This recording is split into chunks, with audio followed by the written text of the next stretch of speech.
সর্বশেষ যেই মানুষটারে আল্লাহ জান্নাত দিবে, এরপরে আর কোনো মানুষ জান্নাতে ঢুকবে না। এই মানুষটাই হলো সর্বশেষ জান্নাতি। কেমনে যাবে? শুধুমাত্র ইমানের কারণে আল্লাহ তারে জান্নাত দিবে। আমল বলতে তার কিছুই নেই, ইমানের জরিয়ায় আল্লাহ তারে জান্নাত দিবে। হাজার হাজার কোটি কোটি বছর জাহান্নামের আগুনে জ্বলবে। অন্যায় করেছে, সুদ খাইছে, ঘুষ খাইছে, মানুষের হক নষ্ট করেছে, জুলুম করেছে, বাপ মারে কষ্ট দিয়েছে, প্রতিবেশীর হক নষ্ট করেছে। না, এই ধরনের যত গুনাহ, যত অন্যায়, যত অপরাধ তার দ্বারা হয়েছে, এই গুনাহগুলার শাস্তি আল্লাহ পাক তার জাহান্নামে দিবে। হাজার হাজার কোটি কোটি বছর জাহান্নামে জ্বলবে। কিন্তু আল্লাহকে ডাকবে কিভাবে ডাকবে? ইয়া হাইয়্যু ইয়া কাইয়্যুম, ইয়া হাইয়্যু ইয়া কাইয়্যুম, এইভাবে আল্লাহকে ডাকবে। রব্বুল আলামিন তার ডাকে কোনো জবাব দিবেন না, আল্লাহ জবাব দিবেন না। রব্বুল আলামিন তিনি বলেন, বান্দারে, আখিরাতের ময়দান আমাকে ডাকার জায়গা নয়, আমাকে ডাকার জায়গা ছিল দুনিয়ার জগৎ। দুনিয়াতে যদি একবার তুমি আমাকে ডাক দিতা, আমি আল্লাহ 70 বার জবাব দিতাম। জাহান্নাম আল্লাহকে ডাকার জায়গা নয়, জবাব দেন না। শাস্তির মেয়াদ শেষ হওয়ার পর রব্বুল আলামিন জিবরাইল আমিনকে বলেন, জিবরিল জাহান্নামের ভিতরে যাও। কে আমি আল্লাহকে এতদিন যাবত ইয়া হাইয়্যু ইয়া কাইয়্যুম কে ডাকে, তারা দেখো। এইদিকে তার শাস্তির মেয়াদ শেষ, দিলের ভিতরে আছে ঈমান। আল্লাহ পাকের মানসা হলো ঈমানের খাতিরে আল্লাহ তারে জান্নাত দিবে। কিন্তু দেওয়ার একটা পরিস্থিতি আল্লাহ তৈরি করবে। জিবরাইল আমিনকে বলবে, জিবরিল যাও, তুমি জাহান্নামের ভিতরে যাও, যে তুমি লোকটারে দেখো কে আমি আল্লাহকে এইভাবে ডাকে। জিবরাইল আমিন তিনি জাহান্নামের ভিতরে যায় ঢুকলেন। ঢুইকা তিনি চতুর্দিকে তালাশ করেন, ডাইনে বামে তালাশ করেন, মানুষ তো তিনি খুঁজে পান না। না, আওয়াজ শোনা যায় কিন্তু মানুষ দেখা যায় না। দীর্ঘদিন জাহান্নামের আগুনে জ্বলার কারণে এই লোকটার চোখ, মুখ, নাক, কান কোনো অঙ্গই তারা দেখা যায় না রে গোলাম। একটা আগুনের আংরার মতো, আগুনের আংরার টুকরার মতো হয়ে গেছে। এজন্য জিবরাইল কই, মালিক আমি তো আওয়াজ শুনি কিন্তু মানুষ তো দেখি না।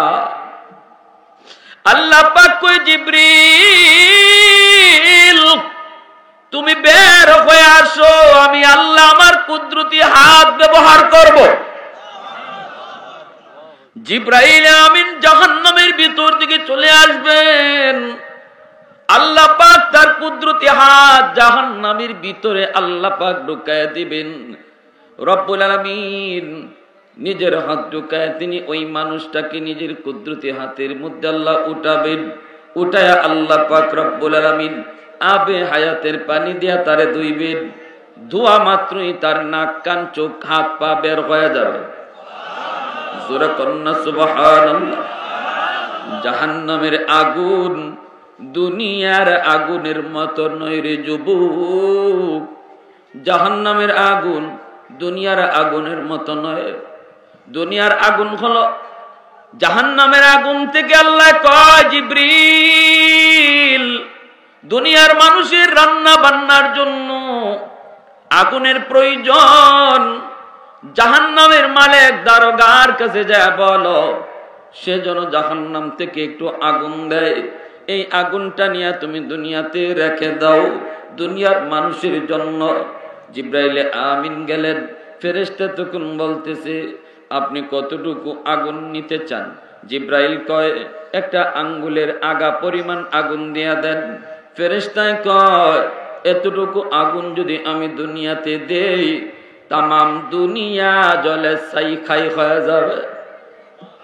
সরিষার দানা পরিমাণ, কই সরিষার দানা পরিমাণ আগুন যদি দুনিয়ার জমিনে দেওয়া হয় রে, তাহলে গাছপালা তরুলতা জন্মানো আজীবনের জন্য বন্ধ হয়ে যাবে। তাহলে কি নিব, কতটুকু নিব? জাহান্নামের ফেরেশতায় কয়, জিব্রাইল কতটুকু আগুন নিবা? মালিক রে যায় জিগাও। আল্লাহু আকবার। আল্লাহ পাক রব্বুল আলামিন কয়, জিব্রাইল সরিষার দানা পরিমাণ আগুন দুনিয়ার জমিনের সর্বোচ্চ পাহাড়ের উপরে রাখবা। ওই আগুনটা পাহাড় ছিদ্র করে, 7 জমিন ছিদ্র করে সরিষার দানা পরিমাণ আগুন আবার সে জাহান্নামে চলে যাবে। শুধু একটা ধোঁয়া ছেড়ে যাবে, ধোঁয়া। আর এই ধোঁয়া থেকে দুনিয়ার আগুনের জন্ম হবে। সুবহানাল্লাহ।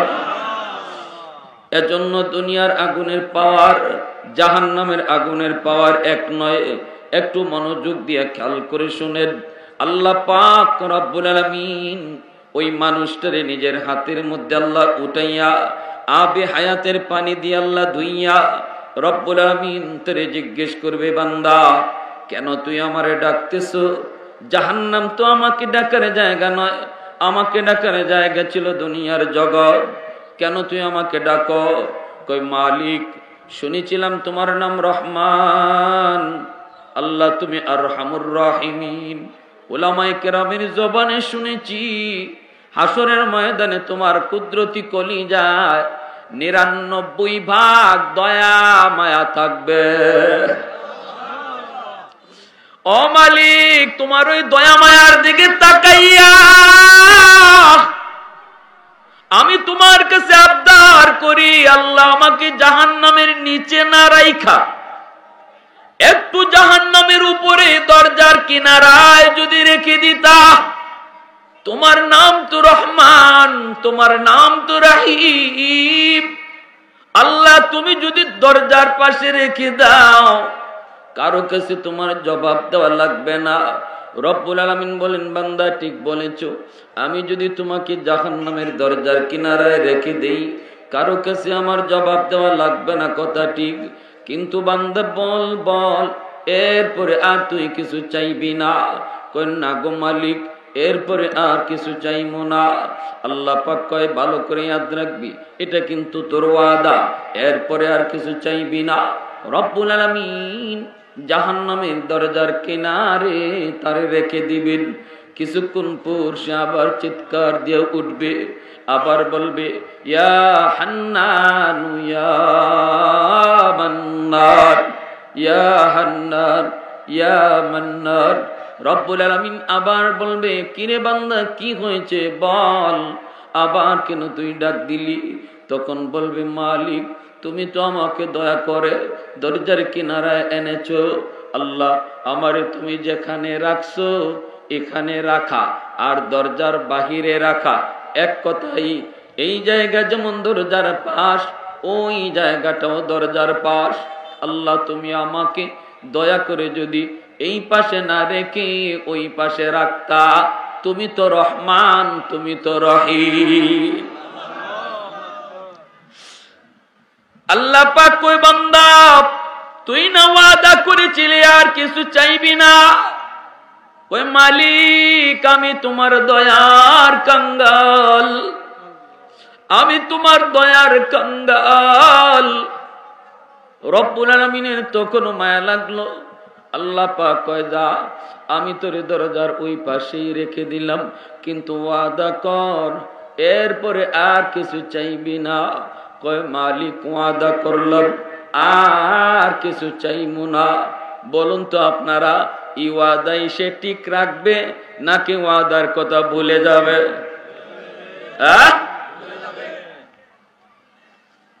একটু জিকির করি, লা ইলাহা ইল্লাল্লাহ জোরে।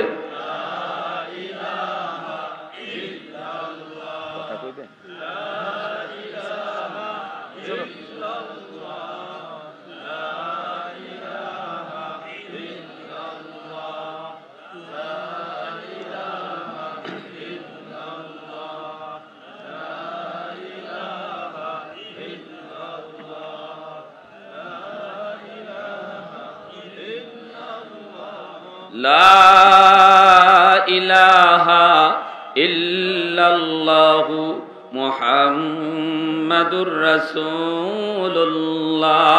জোরে সুরে বলি সাল্লাল্লাহু আলাইহি ওয়াসাল্লাম। একটু পরে ইনশাআল্লাহ কে আবার ডাক দেয়, ডাক দিয়া বলতেছে, মালিক আমাকে তুমি যেই জায়গায় রাখছো এই জায়গাটা জাহান্নামের ভিতরেও না, জান্নাতের ভিতরেও না।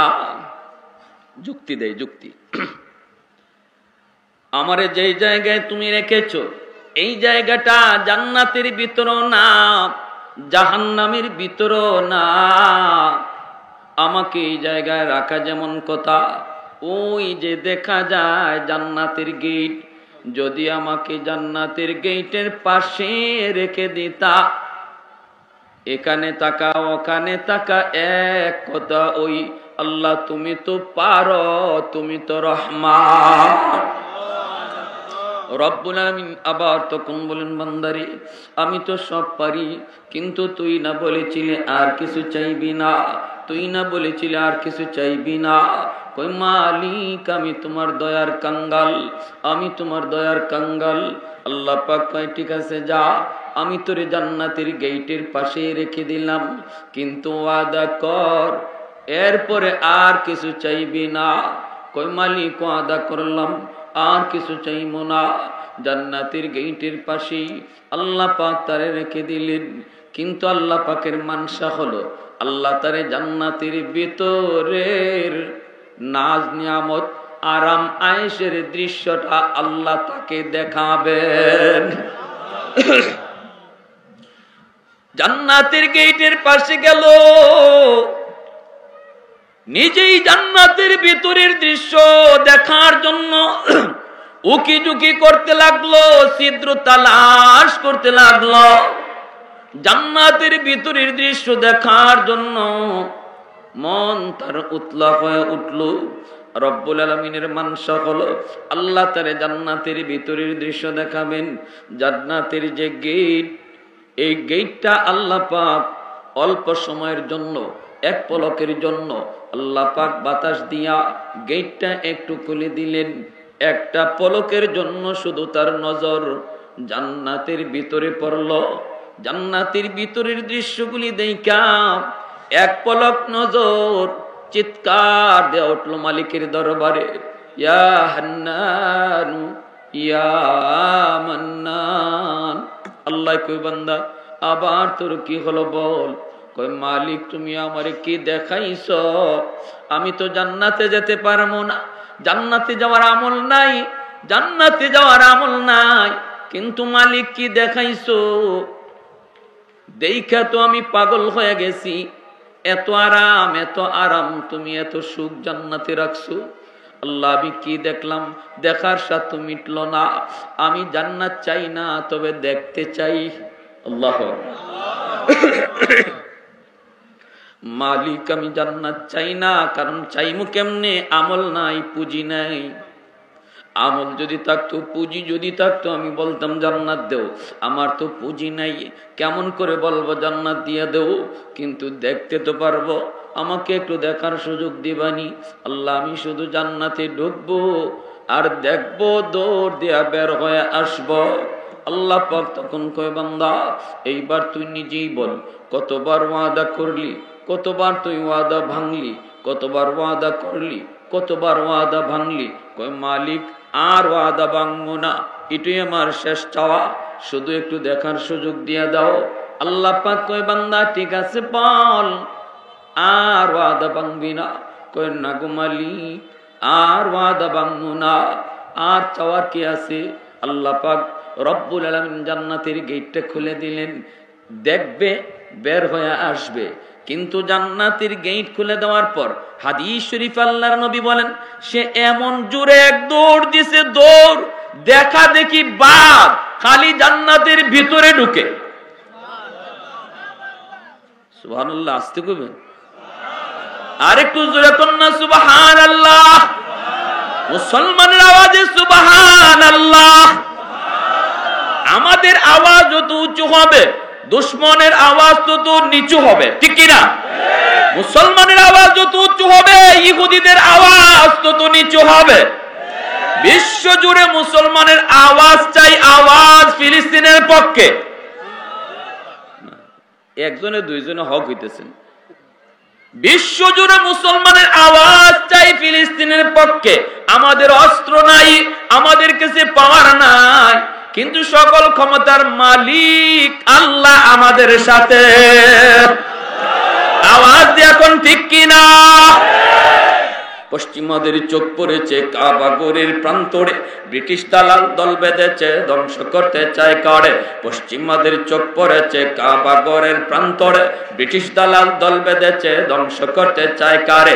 আল্লাহ পাকের ঘর, তোর সাহস থাকলে ধর। জোরে কোন ঠিক কিনা? আল্লাহ পাকের ঘর, তোর সাহস থাকলে ধর। দু জাহানের মালিক যিনি পবিত্র কাবা, ওই আরবের দিন বাঁচাতে সত্য ন্যায়ের মুক্তি চাই। মুহাম্মাদের বাহিনী আজ আসলে তোদের রক্ষা নাই। ওই আরবের দিন বাঁচাতে সত্য ন্যায়ের মুক্তি চাই। মুহাম্মাদের বাহিনী আজ আসলে তোদের রক্ষা নাই। মুহাম্মাদুর রাসূলুল্লাহর বাহিনী আসেনি, হাত উঠে বলো আসেনি। একটু দাঁড়াও, জেগে উঠো ওহে মুসলমান, আর কতদিন দিন ইসলামের সইবে অপমান। রক্ত দিয়ে পবিত্র ওই মক্কা মদিনা, সেই জমিনে ইহুদিরা চলতে পারে না।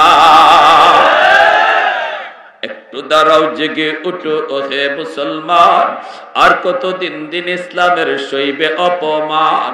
রক্ত দিয়ে পবিত্র ওই মক্কা মদিনা, সেই জমিনে ইহুদিরা চলতে পারে না। নূর মক্কার ইসলাম, তার তাকলো কি আর দাম? বন্দিশালায় তাকে যদি আল আকসার ঈমান। ওই আরবের দিন বাঁচাতে সত্য ন্যায়ের মুক্তি চাই। মুহাম্মাদের বাহিনী আজ আসলে তোদের রক্ষা নাই। ওই আরবের দিন বাঁচাতে সত্য ন্যায়ের মুক্তি চাই। মুহাম্মাদের বাহিনী আজ আসলে তোদের রক্ষা নাই। পশ্চিমাদের চোখ পড়েছে কাবাগরের প্রান্তরে, ব্রিটিশ দালাল দল বেঁধেছে ধ্বংস করতে চায় কারে। পশ্চিমাদের চোখ পড়েছে কাবাগরের প্রান্তরে, ব্রিটিশ দালাল দল বেঁধেছে ধ্বংস করতে চায় কারে। আল্লাহ পাকের ঘর, তোর সাহস থাকলে ধর। দু জাহানের মালিক যিনি পবিত্র কাবা, ওই আরবের দিন বাঁচাতে সত্য ন্যায়ের মুক্তি চাই। মুহাম্মাদের বাহিনী আজ আসলে তোদের রক্ষা নাই। ওই আরবের দিন বাঁচাতে সত্য ন্যায়ের মুক্তি চাই। মুহাম্মাদের বাহিনী আজ আসলে তোদের রক্ষা নাই। মুহাম্মাদুর রাসূলুল্লাহর বাহিনী আসেনি। আল্লাহু আকবার, আরো জোরে আল্লাহু আকবার। এজন্য আমাদের আওয়াজ উঁচু হওয়া চাই, ঠিক কিনা? জায়গা মতো আমাদের আওয়াজ নিচু হবে, জায়গা মতো উঁচু হবে। হ্যাঁ, আশিদ্দাউ আলাল কুফফার রুহামাউ বাইনাহুম। এই আয়াতে আল্লাহ পাক রব্বুল আলামিন আমাদের চরিত্র, আমাদের আখলাকের কথা আল্লাহ বলে দিয়েছেন। তোমরা জায়গা মতো হবে অতি গরম, জায়গা মতো হবে অতি নরম। নবীজি তার হাদিস শরীফে বলেন, এই লোকটা যখন বলল, মালিক মালিক আমাকে একটু দেখার সুযোগ তুমি দিবানি, আল্লাহ পাক রব্বুল আলামিন তার সুযোগ দিলেন দেখার। থাকার না দেখার? জোরে কোন, থাকার না দেখা? কিন্তু সুযোগ পাইয়া আর বের হওয়ার নাম নেয় না। এমন দৌড় শুরু করে দিল, ভিতরের দিকে শুধু দৌড়ায়, ভিতরের দিকে দৌড়ায়। দেখা দেখিও বাদ, হের মনের ভিতরে বাপ জন্মিছে, যত পারি ঢুকি, বাইরেতে যেন সময় লাগে। সুবহানাল্লাহ, জোরে কোন আল্লাহ। ঈমান আছে কলিজায়, ঈমান কলিজার ভিতরে ঈমান, আমলের ভিতরে ঘাটতি। এজন্য আল্লাহ পাক রব্বুল আলামিন দীর্ঘদিন জাহান্নামের আগুনে জ্বালাইয়া শাস্তি ভোগ করানোর পর, আগুনে জ্বালাইয়া স্বর্ণ জ্বালাইয়া খাঁটি করা হয়, ঠিক কিনা? মুমিন ইমানদারকে আল্লাহ পাক যদি আগুনে দেয়, ইমানদারকে আল্লাহ আগুনে দিবে খাঁটি বানানোর জন্য, খাঁটি। এজন্য আল্লাহ পাক রব্বুল আলামিন তারে জান্নাত দেখার সুযোগ দিলেন। কিন্তু সে জান্নাতের ভিতরে ঢুকলো তো ঢুকলো, আর তো বের হওয়ার নাম নেয় না। ঢুকতেছে আল্লাহ পাক শুধু কুদরতি নজরে তাকায় তাকায় দেখতেছেন। এইবার আল্লাহ পাক তারে ধমক দিলেন, এই বান্দা থাম, থাম। ধমক খাইয়ে থামছে। আল্লাহ পাক কই এটাই কি কথা ছিল? এটাই কি কথা ছিল? তাড়াতাড়ি বের হও, তাড়াতাড়ি তুমি বের হও। রব্বুল আলামিন যখন বললেন তাড়াতাড়ি করে বের হও, তখন সে কয় মালিক তুমি বুঝি আমাকে জান্নাত থেকে বের করে দেবা? সুবহানাল্লাহ। ও মালিক তুমি বুঝি জান্নাত থেকে আমাকে বের করে দেবা? আল্লাহ পাক কয় আমি তো বের করে দিব বলি নাই, তুই তো নিজেই বললে বের হইয়া আসবি, তাহলে বের হবে না কেন? কয় আল্লাহ আমাকে যদি তুমি জান্নাত থেকে বের করে দাও তাহলে তোমার ওয়াদা ভাঙ্গা হবে। এতক্ষণ ওয়াদা করলো সে, ওয়াদা ভাঙলো সে, এখন কয় আমারে যদি জান্নাত থেকে বের করে দেও তাহলে তোমার ওয়াদা ভাঙ্গা হবে। রব্বুল আলামিন কয় বান্দা কি কও তুমি, মাথা ঠিক আছে নি? আমি কখন ওয়াদা করলাম আর আমি কখন ওয়াদা ভাঙলাম? এতক্ষণ পর্যন্ত শুধু তুমি ওয়াদা করলা আর ওয়াদা ভাঙলা, ওয়াদা করলা ওয়াদা ভাঙলা, ওয়াদা করলা ওয়াদা ভাঙলা, ভাঙতে ভাঙতে শেষ পর্যায়ে আমার কাছ থেকে তুমি এ ওয়াদা দিলা জান্নাতে ঢুকবা, এরপরে দেখি তুমি বের হয়ে আসবা। আমি কখন ওয়াদা করলাম? তখন কই মালিক তুমি আমার সাথে ওয়াদা করো নাই, কিন্তু তুমি কোরআনের মাধ্যমে ওয়াদা করেছো আল্লাহ তুমি যারে জান্নাতে একবার ঢুকাইবা আর তারে বের করবা না, এটা তোমার ওয়াদা নি। জান্নাতের আলোচনা যেখানেই করেছো সেখানেই বলেছো খালিদিনা ফিহা। যেখানেই জান্নাতের আলোচনা করেছো ওখানেই তুমি বলেছো জান্নাতে ঢুকাইলে আর বের করো না। জাহান্নামের তুমি জান্নাতে দাও, কিন্তু কোন জান্নাতীর আর জাহান্নামে দাও না, এটা তোমার আদত না। আমি তো ঢুকে পড়েছি, চালাকি করে হোক আর বুদ্ধি করে হোক, আমি তো ঢুকা পড়ছি। এখন যদি আমাকে তুমি বের করে দাও তাহলে তোমার ওয়াদা ভাঙ্গা হয়নি। সুবহানাল্লাহ। আল্লাহ পাক রব্বুল আলামিন তখন কুদরতি মুস্কি হাসলেন। সুবহানাল্লাহ। আল্লাহ তখন কুদরতি মুস্কি হাসলেন আর আল্লাহ পাক বললেন বান্দা চালাকিটা তো কম করলি না। আল্লাহ পাক রব্বুল আলামিন তিনি ওই জায়গায় তার কথা শুনে হাসছেন। মায়ার নবী দয়ার নবী যখন এই হাদিস কানা সাহাবায়ে কেরামদেরকে শোনান, সাহাবায়ে কেরামের সামনে নবী হাসেন। সাহাবীরা জিজ্ঞেস করে নবী গো আপনি হাসলেন কেন? আল্লাহর নবী কয় হাসবো কেন, জিব্রাইল যখন আমার কাছে এই ঘটনা শোনায় তখন আমি দেখি জিব্রাইল নিজেও হাসে। আমি জিব্রাইলকে জিজ্ঞেস করলাম ভাই জিব্রাইল তুমি হাসো কেন? জিব্রাইল কয় নবী গো আমার কথা কি বলবো, ওর কথা শুই না আল্লাহ নিজেই হাইসা দিছে। সুবহানাল্লাহ সুবহানাল্লাহ। ভাইরা আমার এর জন্য মনে রাখবা আমাদের হাসি কান্না রাগ গুসা সবকিছু নিজের স্বাধীনভাবে নয়, এর ভিতরেও ইসলামের নিয়ন্ত্রণ আছে। হাসির ভিতরে ইসলামের নিয়ন্ত্রণ, কান্নার ভিতরে নিয়ন্ত্রণ, গুসার ভিতরে ইসলামের নিয়ন্ত্রণ, মায়া মহব্বত ভালোবাসার ভিতরে ইসলামের নিয়ন্ত্রণ। ঠিক কিনা? কারণ আমার গলার ভিতরে একটা নিয়ন্ত্রণের রশি লাগানো হয়েছে। আমার ভালোবাসার ভিতরে আমার মাপকাঠি থাকতে হবে, আমার গুসার ভিতরে আমার মাপকাঠি থাকতে হবে। আল্লাহর নবী তিনিও মাঝে মাঝে হাসছেন, বিনোদন করেছেন। ইসলাম বিনোদনকে নিষেধ করে না, আল্লাহর নবীও মাঝে মাঝে বিনোদন করেছেন। কিন্তু মনে রাখতে হবে যুবক আমার বিনোদন যেন গুনায় পরিণত না হয়, গুনার কোনো অনুষ্ঠানে যেন পরিণত না হয়। বিবাহ করা মায়ার নবীর সুন্নত, বিবাহ একটা ইসলামের ইবাদত। কিন্তু এই আনন্দের অনুষ্ঠানে যদি গান বাজানো হয়, এই আনন্দের অনুষ্ঠানে যদি বাজনা বাজানো হয়, নারী পুরুষের একসাথে বৈশা যদি খানার ব্যবস্থা করা হয়, তাহলে আনন্দ আর ইবাদতের বিষয়টা গুনায় পরিণত হয়। ওলি আল্লাহর নামে যদি ডেক বানানো হয়, ওলি আল্লাহদের নামে যদি ডেক বানানো হয়, গানের আয়োজন করা হয়, তাহলে ওলিদের সাথে বেয়াদবি হয়। আর গুনায় কবিরা, কবিরা খাতার গুনায় কবিরা গুনাহ লেখা হয়। ঠিক কিনা জোরে কোন? গান বাজনা হালাল না হারাম? আরো জোরে বলেন, হালাল না হারাম?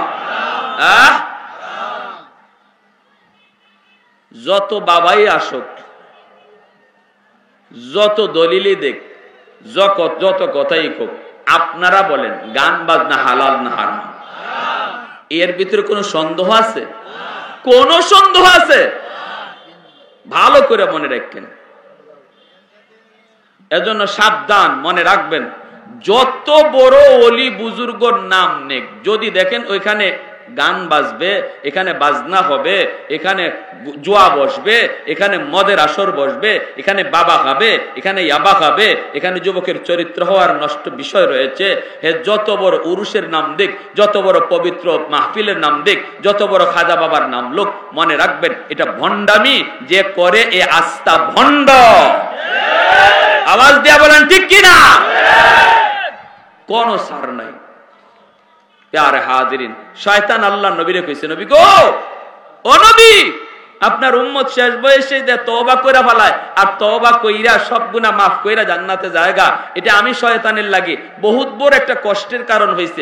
জীবন ভর হেরে আমি সুদ খাওয়াইলাম, মরণের আগে তওবা কইরা জান্নাতে জায়গা, এটা আমি শয়তানের এতদিন শ্রম গেল কই?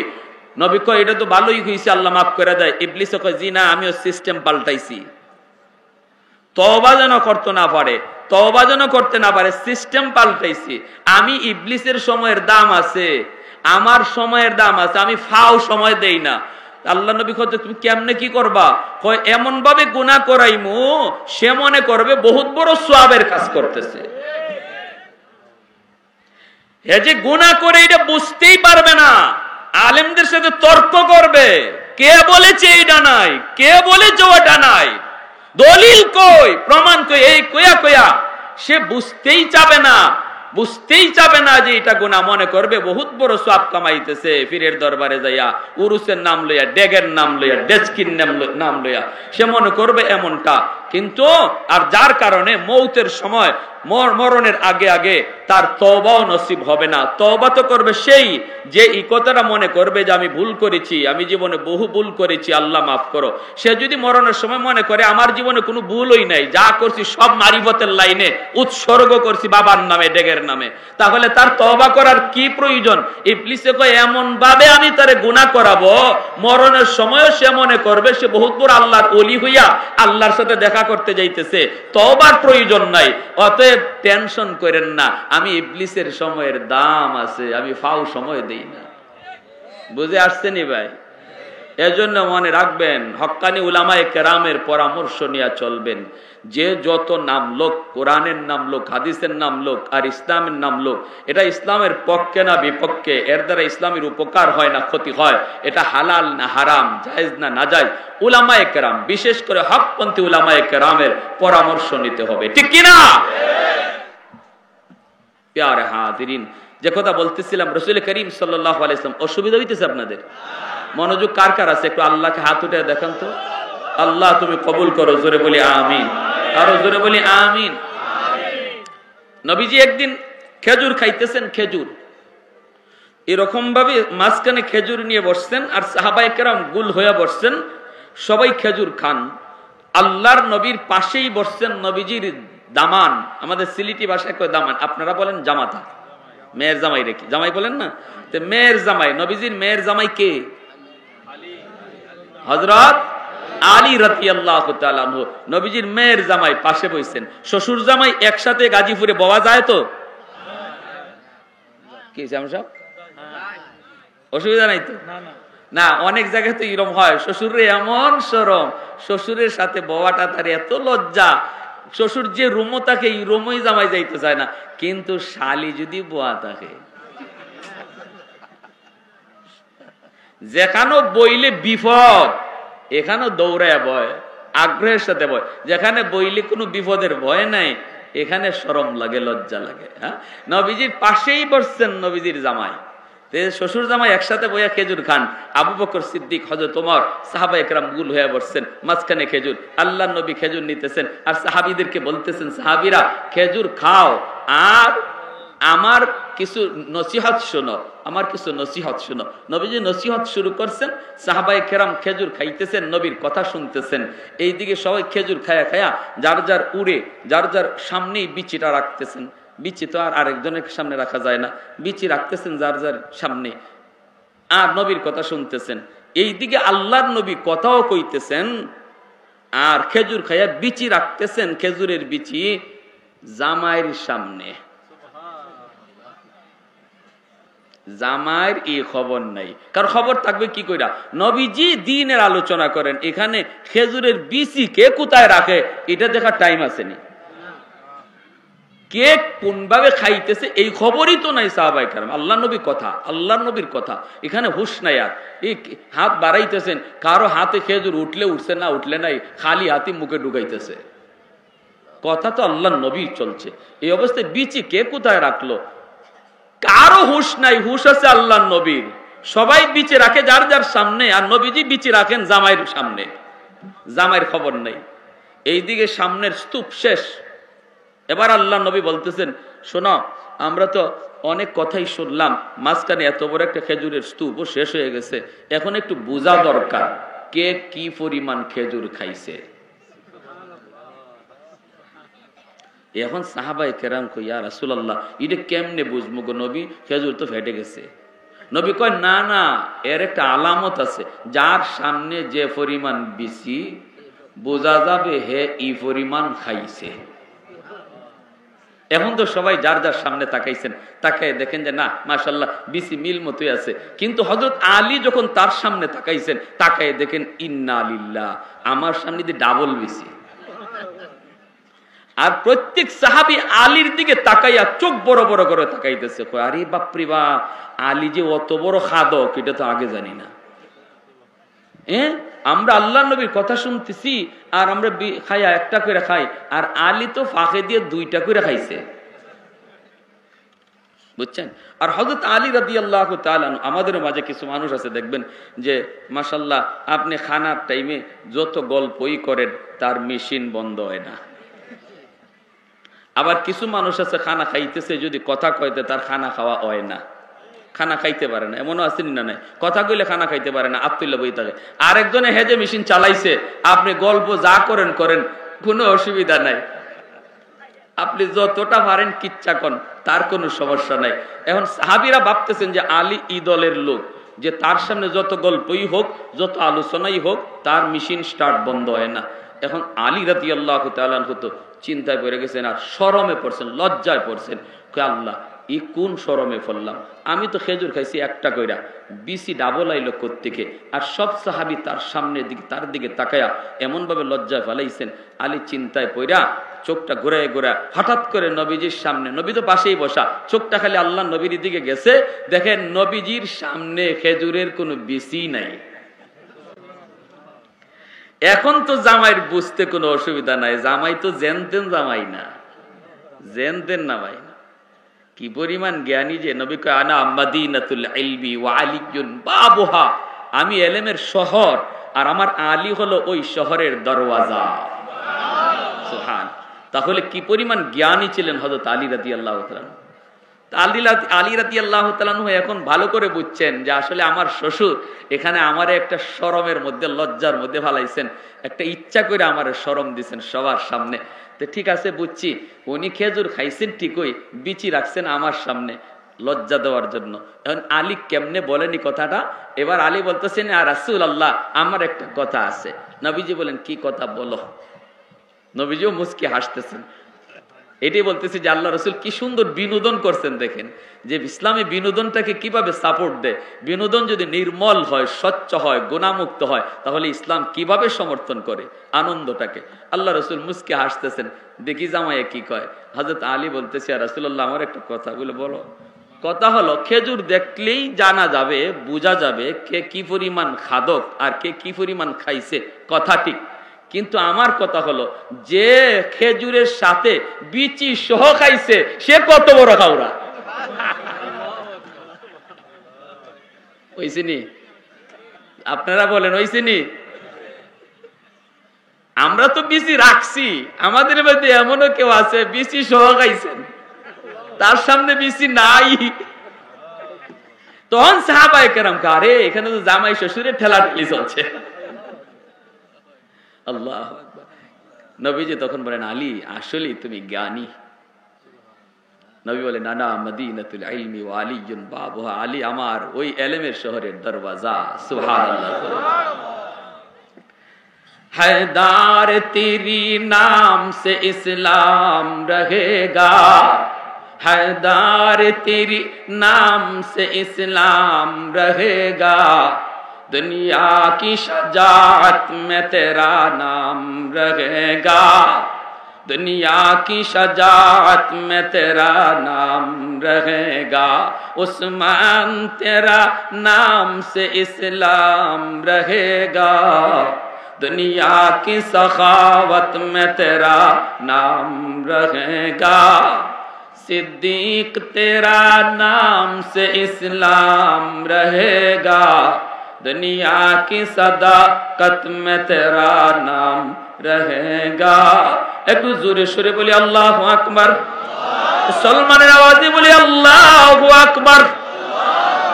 भाईरा बंधुरा, আল্লাহর নবী রহমতের নবী বলেন, ওই লোকটা যখনই কয়, মালিক তুমি কি আমাকে জান্নাত থেকে বের করে দিবা? যদি বের করে দাও তাহলে তোমার ওয়াদা ভাঙ্গা হয়। আল্লাহ পাক রব্বুল আলামিন তখন কুদরতি মুচকি হেসে তখন জবাব দেয়া কয়, বান্দা ঠিক বলেছ তুমি, আমি তো এই ওয়াদা করেছি, সবার সাথে এই ওয়াদা করেছি, যারে আমি জান্নাত দিব আর তার বের করব না। ঠিক আছে বান্দা, তুমি যখন আমার ওয়াদার খবর পেয়ে গেছো, আমি তোমাকে জান্নাত চিরস্থায়ী ভাবে দিয়া দিলাম। ভাইরা বন্ধুরা, এমন ওই মানুষটারে 10টা দুনিয়ার সমান জান্নাত আল্লাহ তারা দান করবে। যেরকম না সুবহানাল্লাহ। কোন মানুষ কই দিলের ভিতরে ঈমান আছে, শুধু ঈমান, এজন্য ওই ঈমানের খাতিরে আল্লাহ পাক 10 দুনিয়ার সমান জান্নাত আল্লাহ পাক তারে দান করবে। এই মানুষটাই হবে সর্বশেষ জান্নাতি। নবীজি বলেন, এরপরে আর কোন মানুষকে আল্লাহ জান্নাত দিবে না। জান্নাতের দরওয়াজা আল্লাহ সিলগারা মেরে দিবে, জাহান্নামের দরওয়াজাও আল্লাহ পাক সিলগারা মারবে। আর কোন মানুষ জান্নাতে ঢুকবে না, জাহান্নামেও যাবে না। মরণটাকে আল্লাহ পাক দুম্বার আকারে জবাই করে বলবেন, আজ থেকে যারা জাহান্নামে, চিরকাল জাহান্নামে থাকবা, আর বের হওয়ার সুযোগ নাই। জান্নাতি জান্নাতে থাকো, আর বের হওয়ার কোনো আশঙ্কা নাই। আমি আল্লাহ মরণটারে জবাই করে দিলাম। ভাইরা বন্ধুরা, জন্য বলছিলাম রে যুবক, যে ইমানদারের উসিলায় আল্লাহ জগৎ টিকায় রাখলো, যে ইমানদারের উসিলায় আল্লাহ ইহুদি বেঈমানদেরকে খাওয়াইতেছে, ফিলিস্তিনের মুসলমান যারা আজকে মার খায়, ওদের উসিলায় আল্লাহ ইসরায়েলের ইহুদিদেরকে বাঁচায়। যদি পৃথিবীতে ইমানদার না থাকে, আল্লাহ ইহুদিদেরকে 1 সেকেন্ড রাখবে না। এরপরও কেন আল্লাহ ধরে না? আল্লাহ পাক সুযোগ দেয়। ফেরাউনের মতো জালেমকে আল্লাহ 350 বছর সুযোগ দিছে, এরপরও আল্লাহ ধরে নাই। ধরছে না। ইন্না বাতশা রাব্বিকা লাশাদীদ। আল্লাহ বলে, আমি ধরি না, ধরলে আমি আল্লাহ ছাড়ি না। ফেরাউনকে আল্লাহ পাক ধরছে। ফেরাউন এইভাবে রাজত্বের সিংহাসনে বসা, ওই অবস্থায় জিব্রাইলে আমিন মানুষের সুরত ধরে ফেরাউনের কাছে আসলেন। আয়েশা বলতেছেন, জাহাপনা, আপনার মতো বাদশা পৃথিবীতে আর কেউ নাই, দ্বিতীয় আপনার মতো আর কেউ নাই। এটা একটা পাম দিছেন, কাউকে নিয়ে যদি খেলতে হয় আগে তারে পাম দিতে হয়, পাম দিলে যদি পাম লয় খেলতে মজা হয়। যে বলে পাম দিলে পাম লয় এই বলে লাথি দেয়, ঠিক না? যেই বলে পাম দিলে পাম লয় না এই বল রেখেও লাথিও মজা নাই, এটা দেখি করতো। তো জিব্রাইল আলাইহিস সালাম মানুষের সুরত ধরে ফেরাউন একটু পাম দিছে। কয়, বাদশা জাহাপনা, আপনার মতো বাদশা ইতিহাসে ছিল না, আসবেও না। ফেরাউন ফুল্লা ভাইটা শেষ। কয়, তো কেন আইছো? কয়, আইছিলাম একটা কথা জিজ্ঞেস করার জন্য। কয়, কি কথা? কয়, যে গোলাম মুনিবের নিমক খায় আবার মুনিবের নাফরমানি করে, এই গোলামের সাথে কেমন আচরণটা হওয়া উচিত? আপনি একজন বাদশাহ, তার বাদশাহী পজিশন থেকে জবাবটা দেন। গোলাম মুনিবের নিমক খায় আবার ওই গোলাম মুনিবের নিমক হারামি করে। ফেরাউনে কয়, এরে নীল দরিয়ার পানিতে চুবাইয়া মারা উচিত। জিব্রাইল আলাইহিস সালাম কয়, জাহাপনা, এত সুন্দর একটা সমাধান যে আপনি দিলেন, আমি দুনিয়াবাসীর আপনার ফরমানটা একটু দেখাইতে চাই, একটু কাগজে লিখে দিবেন? কয়, হ্যাঁ হ্যাঁ, নিয়ে আসো, আমি কাগজে লিখে দিই। জিব্রাইল আলাইহিস সালাম কাগজে হেরাতানে লেখাইছে, লেখায় কয়, সিল মারো, এটা নীল দরিয়া তোমারই দেখাই, সিল মারো। ফেরাউন এটা মধ্যে সিল মারছে। নীল দরিয়া যখন চুবাইয়া মারা হয় তখন ফেরাউন কইছিল, মুসা, মুসা বাঁচাও, মুসা বাঁচাও, আমি আর তোমার বিরুদ্ধে যাব না, তোমার খোদাকে মানবো। তখন জিব্রাইল আলাইহিস সালাম কয়, রাখ রাখ রাখ, আস্তে, এই কাগজের লেখাটা চিনোসনি দেখতো? জোরে কন্যা সুবহানাল্লাহ। কই, চিনছি। কয়, ভালো করে দেখ। চিনোসনি? কয়, আমার লেখাই তো। কয়, সিগনেচার কার? শিলকার? কয়, আমার। কয়, তাহলে তোর আইনে তোর শাস্তি হইতেছে, তোর আইনে তোর শাস্তি হইতেছে, এখানে আবার নিষেধকে চুপ, কোনো কথা নাই, শুধু দেখতে থাকো, পরিণাম দেখতে থাকো।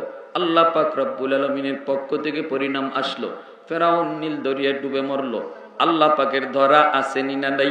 ফিলিস্তিনের জমিনে আজকে মুসলমান মুজাহিদ হামাস, মুসলিম মুজাহিদ হামাস আল্লাহর সাহায্য নিয়ে মাঠে নামছে। আল্লাহু আকবার, জোরে বলেন। দীর্ঘদিন নির্যাতন সইতে সইতে আল্লাহ পাক রব্বুল আলামিন কই, না শুধু মায়ের খাওয়া নয়, মাঝে মাঝে মায়ের দিতেও হয়, ঠিক কি না? হামাস মুজাহিদগণ তারা দাঁড়ায় গেল, এমন ভাবে দাঁড়াইলো, আল্লাহ পাকের গায়েবী মদদ নিয়ে দাঁড়ায় গেল। আল্লাহ পাক পবিত্র কোরআনের সূরা বনী ইসরাঈলে বলেন, ওই রকম ইহুদি বর্বর জাতি, লা তুফসিদুন্না ফিল আরদ, এই বর্বর জাতি দুনিয়ার মধ্যে ফাসাদ সৃষ্টি করবে, মাররাতাইন, দুইবার করবে। এরপরে আল্লাহ বলে, আমি তাদেরকে ধরব। যখন ধরব তখন কেমনে ধরব জানোনি? বাসনা আলাইকুম ইবাদাল্লানা উলি বাসিন শাদীদ ফাজাসু খিলালাদ দিয়ার। পবিত্র কোরআনে আজকের ফিলিস্তিনের মুসলমানদের আক্রমণ, হামাসের আক্রমণের কথা আল্লাহ পবিত্র কোরআনে 1400 বছর আগে আল্লাহ নিজে ভবিষ্যৎবাণী করেছেন। আল্লাহু আকবার। হামাসের আক্রমণের কথা আল্লাহ পাক কোরআনে ভবিষ্যৎবাণী করেছেন। আল্লাহ বলেন, বাসনা আলাইকুম ইবাদাল্লানা, ওই জালেমগুলির উপর, ওই বর্বর জাতি ইহুদিদের উপর আমি আল্লাহ আমার একদল বাহিনী পাঠাবো, এরা হবে আমি আল্লাহর বাহিনী। উলি বাসিন শাদীদ, আল্লাহ বলেন এরা কঠিন থেকে কঠিন মজবুত হবে। ফাজাসু খিলালাদ দিয়ার, আল্লাহ পাক বলেন আমার ওই বাহিনী জালেমদের রন্ধ্রে রন্ধ্রে ঢুকে পড়বে, ঘরে ঘরে ঢুকে পড়বে, অফিসে অফিসে ঢুকে পড়বে, কার্যালয়ে কার্যালয়ে ঢুকে পড়বে, জায়গায় জায়গায় ওরা ঢুকে পড়বে। দুশমন ওদেরকে দেখবে না, আমি আল্লাহ দুশমনের মাঝে আর ওদের মাঝে কুদরতি পর্দা ঢেলে দিব। মুসা টের পায় না, অত্যাধুনিক যন্ত্রপাতি টের পায় না, না না, পৃথিবীর সবচেয়ে গোয়েন্দা শক্তিশালী গোয়েন্দা সংস্থা মুসাদে পর্যন্ত টের পেল না। কেমন করে টের পাবা, কেমন করে দেখবা? কারণ এরা তো মানুষের তৈরি কোনো বাহিনী নয়, আল্লাহর ভাষায় এরা হলো আল্লাহর পাঠানো বাহিনী। ঠিক কিনা, ঠিক কিনা? ইহুদিরা ইহুদিরা ইহুদিরা দাজ্জালের অপেক্ষা, ইহুদিরা দাজ্জালের সৈনিক হওয়ার অপেক্ষায়, আর আমরা ইমাম মাহদির সৈনিক হওয়ার অপেক্ষায়। এই ময়দান থেকে ইমাম মাহদির সৈনিক হওয়ার জন্য কারা কারা প্রস্তুত? হাত উঠে আল্লাহকে দেখান।